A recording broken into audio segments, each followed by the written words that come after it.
ওম শান্তি। আজ 8 জুন 2024। প্রাতমুরলি ওম শান্তি বাপদাদা মধুবন।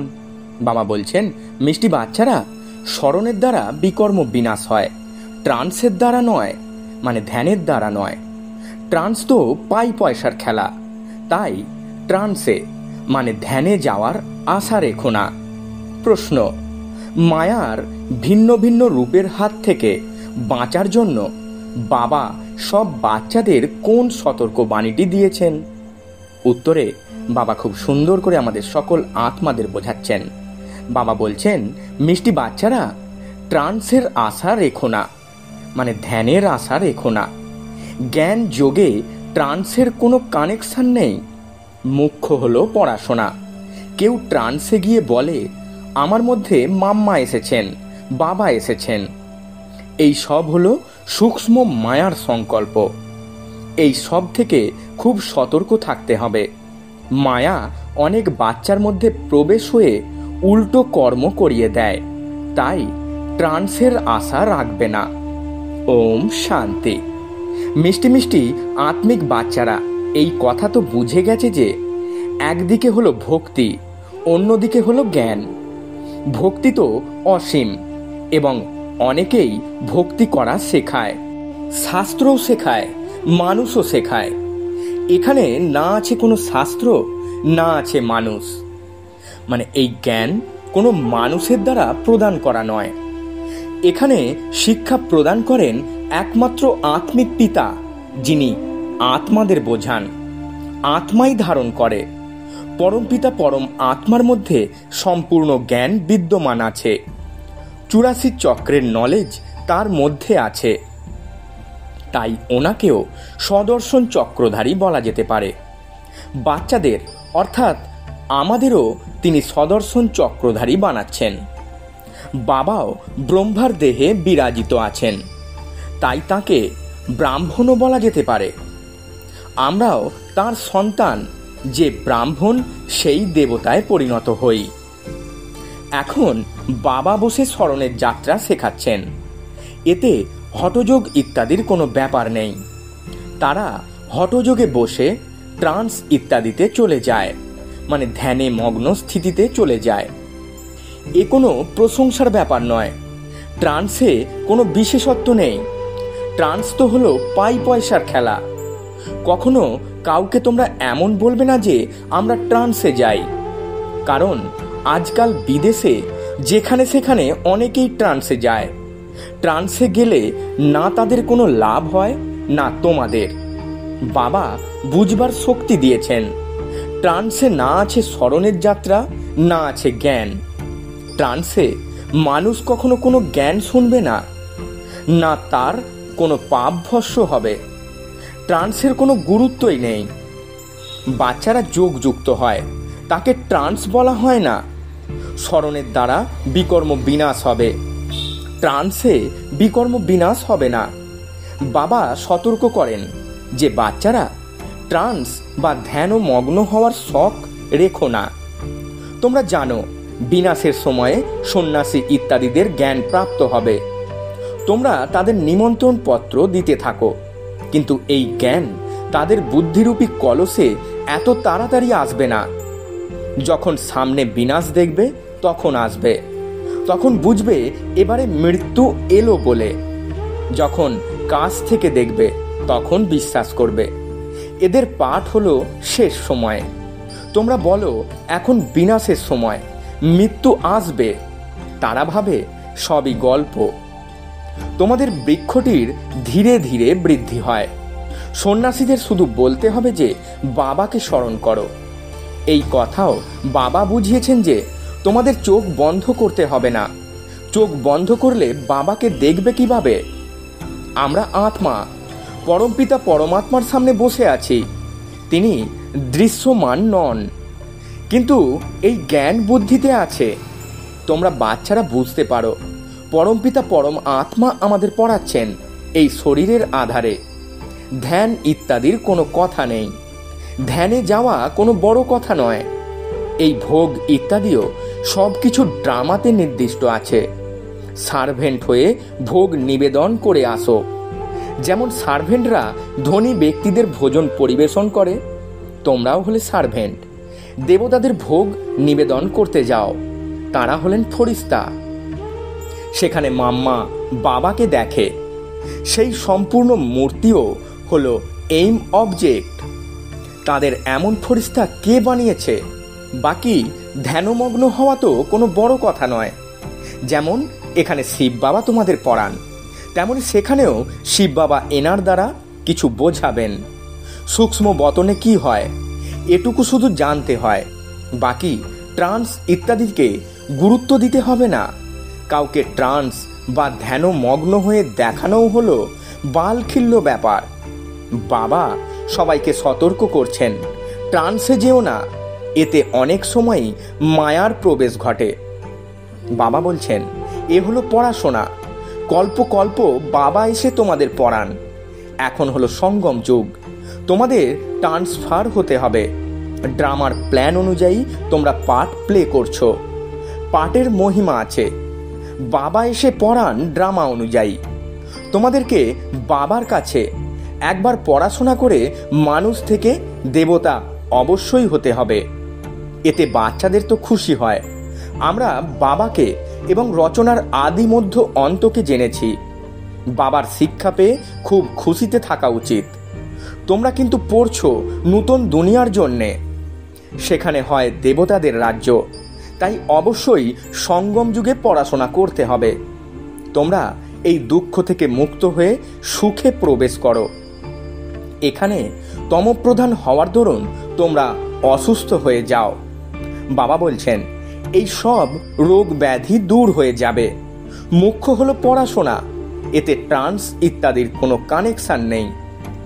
এ কোনো বড় কথা নয়। অনেক স্থানে এমন ধ্যানমগ্ন হয়ে যায়, তারপর বলে মাম্মা এসেছে, বাবা এসেছে। বাবা বলেন এই সব কিছুই নয়। বাবা তো একটি কথাই বোঝান, তোমরা যে অর্ধকল্প দেহ অভিমানী হয়েছ, এখন দেহি অভিমানী হয়ে বাবাকে স্মরণ করো, তাহলে বিকর্ম বিনাশ হবে। একেই স্মরণের যাত্রা বলা হয়। যোগ বললে যাত্রা প্রমাণিত হয় না। আত্মারা তোমাদের এখান থেকে যেতে হবে, তমপ্রধান থেকে শতপ্রধান হতে হবে। তোমরা এখন যাত্রা করছো, তাদের যে যোগ আছে তাতে যাত্রার কোনো কথা নেই। হঠযোগী তো অনেক রয়েছে, সেটা হলো হঠযোগ, মানে শারীরিক যোগ ব্যায়াম। এখানে হলো বাবাকে স্মরণ করা। বাবা বলেন মিষ্টি মিষ্টি বাচ্চারা নিজেকে আত্মা নিশ্চয় করো, এমন করে অন্য কেউ বোঝাবে না। এ হলো পড়াশোনা। বাবার সন্তান হয়ে বাবার কাছে পড়াশোনা করা এবং অন্যদের করানো। বাবা বলেন তোমরা মিউজিয়াম খোলো, সবাই নিজের থেকে তোমাদের কাছে আসবে, কাউকে কষ্ট করে ডাকতে হবে না। তারা বলবে এই জ্ঞান তো খুব ভালো, আগে কখনো শুনিনি। এতে তো ক্যারেক্টার শুধরে যায়। প্রধান হলো পবিত্রতা, যার জন্য এত হাঙ্গামা ইত্যাদি হয়, অনেক ফেল হয়ে যায়। তোমাদের অবস্থা এমন হয়ে যায় যে দুনিয়ায় থেকেও তোমরা তাদের দেখো না। খাওয়া দাওয়া করার সময়ও তোমাদের বুদ্ধি যেন বাবার দিকে থাকে। লৌকিক বাবা যেমন যখন নূতন বাড়ি তৈরি করে তখন সবার বুদ্ধি নূতনের দিকে চলে যায়, তাই না? এখন নূতন দুনিয়া তৈরি হচ্ছে। অসীম জগতের পিতা অসীম জগতের গৃহ নির্মাণ করছেন। তোমরা জানো আমরা স্বর্গবাসী হওয়ার জন্য পুরুষার্থ করছি। এখন চক্রটি পূর্ণ হয়েছে। এখন আমাদের ঘর অর্থাৎ পরমধাম এবং স্বর্গে যেতে হবে। তার জন্য পবিত্র অবশ্যই হতে হবে। স্মরণের যাত্রা দ্বারা পবিত্র হতে হবে। স্মরণের সময়ই বিঘ্ন সৃষ্টি হয়। এই সময়ে তোমাদের যুদ্ধ, পড়াশোনার সময় যুদ্ধর কথাই নেই। এই পড়াই হলো খুবই সিম্পল। 84 চক্রের নলেজ তো খুব সহজ, কিন্তু নিজেকে আত্মা নিশ্চয় করে বাবাকে স্মরণ করো, এতেই হলো পরিশ্রম। বাবা বলেন স্মরণের যাত্রা ভুলে যেও না, কমপক্ষে 8 ঘন্টা অবশ্যই স্মরণ করো। শরীর নির্বাহের জন্য কর্মও করতে হবে, ঠিক মতন ঘুমাতেও হবে। এ হলো সহজ মার্গ। যদি বলা হয় একদম ঘুমোবে না, তাহলে তো হঠযোগ হয়ে গেল, তাই না? হঠযোগী তো অনেক আছে।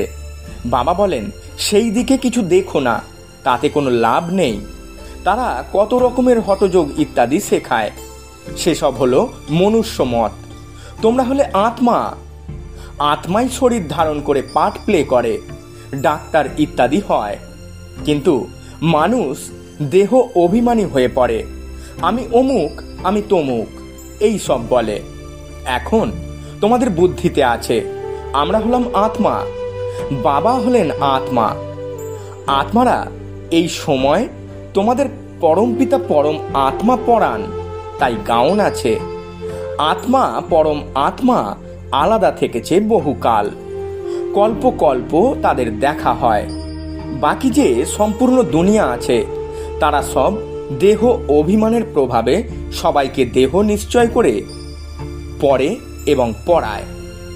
বাবা বলেন আমি আত্মাদের পড়াই, জজ, ব্যারিস্টার ইত্যাদি সবাই তো আত্মাই। তোমরা আত্মারা শতপ্রধান পবিত্র ছিলে, তারপরে তোমরা পার্ট প্লে করতে করতে সবাই পতিত হয়েছ।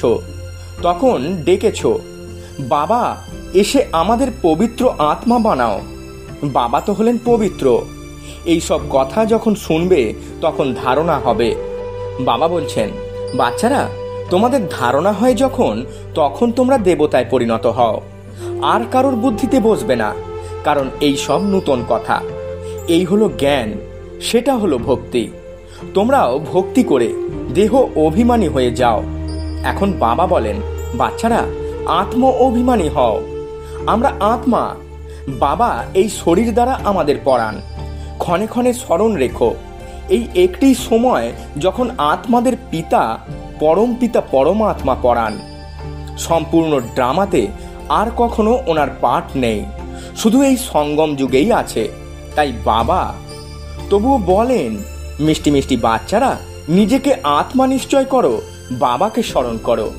এ হলো খুব উঁচু মানের যাত্রা।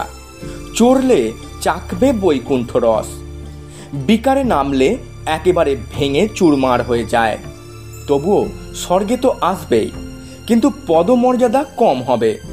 এইভাবে রাজত্ব স্থাপন হচ্ছে, এতে কম পদের অধিকারীও চাই। সবাই কি আর জ্ঞানে চলে? তাহলে বাবার অনেক সন্তান প্রাপ্ত হওয়া উচিত ছিল, যদি প্রাপ্ত হয়েও যায় তাও কম সময়ের জন্য। মায়েরা তোমাদের অনেক মহিমা গাউন হয়, বন্দে মাতরম গাওয়া হয়, জগদম্বার বিশাল মেলা আয়োজিত হয়, কারণ তিনি অনেক সার্ভিস করেছেন। যে অনেক সার্ভিস করে সে বড় মনের রাজা হয়। দিলওয়ারা মন্দির হলো তোমাদেরই স্মরণিক। কন্যারা তোমাদের তো সেবায় অনেক সময় দেওয়া উচিত।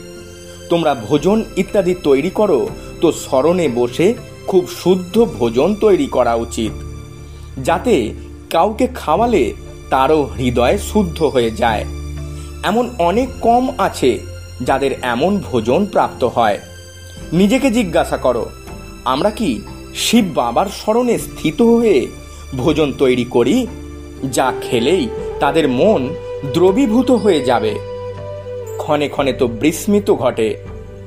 বাবা বলেন, বিস্মৃত হওয়াও ড্রামাতে নির্দিষ্ট আছে, কারণ তোমরা এখন 16 কলা সম্পন্ন হওনি। সম্পূর্ণ অবশ্যই হতে হবে। পূর্ণিমার চাঁদের আলোয় কত ঔজ্জ্বল্য থাকে, সেই আলো কমে ক্ষীণ রেখায় এসে দাঁড়ায়, গভীর অন্ধকার হয়ে যায়, তারপরে আবার হয় উজ্জ্বল সকাল। এই বিকার ইত্যাদি ত্যাগ করে বাবাকে স্মরণ করলে তো তোমাদের আত্মা সম্পূর্ণ হয়ে যাবে। তোমরা চাও মহারাজা হই, কিন্তু সবাই তো হতে পারবে না। পুরুষার্থ সবাইকেই করতে হবে, কেউ তো একটুও পুরুষার্থ করে না। তাই মহারথী, অশ্বারোহী, পেয়াদা বলা হয়। মহারথীদের সংখ্যা কম হয়। প্রজা বা সৈন্য সংখ্যায় যত হয় তত কমান্ডর বা মেজর হয় না। তোমাদের মধ্যেও কমান্ডর, মেজর, ক্যাপ্টেন আছে, পদাতিকও আছে। তোমাদের এই হলো আত্মিক সৈন্যবাহিনী, তাই না? সমস্ত কিছু নির্ভর করছে স্মরণের যাত্রায়, তার থেকেই শক্তি প্রাপ্ত করবে। তোমরা হলে গুপ্ত সৈনিক। বাবাকে স্মরণ করলে বিকর্মের যা অপশিষ্ট আছে সব ভস্ম হয়ে যাবে। বাবা বলেন, ব্যবসা ইত্যাদি করো, কিন্তু বাবাকেও স্মরণ করো। তোমরা হলে জন্ম জন্মান্তরের প্রেয়সী, একমাত্র প্রিয়তমের। এখন সেই প্রিয়তমকে পেয়েছ, তো তাকে স্মরণ করতে হবে। জ্ঞানে আসার পূর্বে যদিও স্মরণ করেছ, কিন্তু তাতে বিকর্ম বিনাশ একটুও হয়নি। বাবা বলেছেন, তোমাদের এখানে তমপ্রধান থেকে শতপ্রধান হতে হবে, আত্মাকেই হতে হবে। আত্মাই পরিশ্রম করছে। এই জন্মেই তোমাদের জন্ম জন্মান্তরের অপশিষ্ট দূর করতে হবে। এই হলো মৃত্যু লোকের শেষ জন্ম, তারপরে যেতে হবে অমর লোক। আত্মা পবিত্র না হয়ে তো যেতে পারবে না। সবাইকে নিজের নিজের হিসাব মিটিয়ে যেতে হবে। যদি দণ্ডভোগ করে যাবে তো পদমর্যাদাও কম হয়ে যাবে। যারা দণ্ডভোগ করে না তারাই শুধু মালার 8 দানার রূপে স্থান অর্জন করে। 9 রত্নের আংটি তৈরি হয়। এমন হতে হলে বাবাকে স্মরণ করার খুব পরিশ্রম করতে হবে।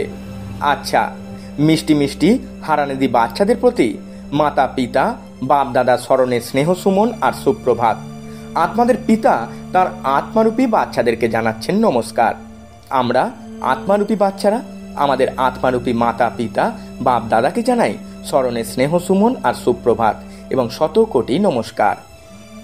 ধারণার জন্য মুখ্য সার। প্রথম পয়েন্ট, সঙ্গম যুগে নিজেকে ট্রান্সফার করতে হবে। পড়াশোনা ও পবিত্রতার ধারণা দ্বারা নিজের ক্যারেক্টার শোধরাতে হবে। ট্রান্স ইত্যাদির শখ রাখবে না। দ্বিতীয় পয়েন্ট, শরীর নির্বাহের জন্য কর্মও করতে হবে। ঠিক মতন ঘুমোতেও হবে। এটা হঠযোগ নয়। স্মরণের যাত্রাকে কখনো ভুলবে না। যোগযুক্ত হয়ে এমন শুদ্ধ ভোজন রন্ধন করো এবং অন্যদের খাওয়াও, যাতে সেই খাবার খেয়ে তাদের হৃদয় শুদ্ধ হয়ে যায়। বরদান, নিজের সূক্ষ্ম শক্তিগুলির উপরে বিজয়ী হওয়া রাজ ঋষি স্বরাজ্য অধিকারী আত্মা ভব। ব্যাখ্যায় বাবা বলছেন, কর্মেন্দ্রিয় জিত হওয়া তো সহজ, কিন্তু মন বুদ্ধি সংস্কার এই সূক্ষ্ম শক্তিগুলির উপর বিজয়ী হওয়া, এটাই হলো সূক্ষ্ম অভ্যাস। যে সময়ে যে সংকল্প, যে সংস্কার ইমার্জ করতে চাও, সেই সংকল্প সেই সংস্কার সহজ ধারণ করতে পারা, একে বলা হয় সূক্ষ্ম শক্তিগুলির উপরে বিজয়, অর্থাৎ রাজ ঋষি স্থিতি। যদি সংকল্প শক্তিকে অর্ডার করো যে এখনই একাগ্রচিত্ত হয়ে যাও, তো রাজার অর্ডার সেই সময়ে সেই প্রকারে মান্য করা, এটাই হলো রাজ্য অধিকারীর লক্ষণ। এই অভ্যাসের দ্বারা অন্তিম পরীক্ষায় পাস হয়ে যাবে। স্লোগান, সেবার দ্বারা যে শুভেচ্ছা বা আশীর্বাদ প্রাপ্ত হয়, সেটাই হলো সব থেকে বড়র থেকেও বড় প্রাপ্তি। ওম শান্তি। নমস্কার।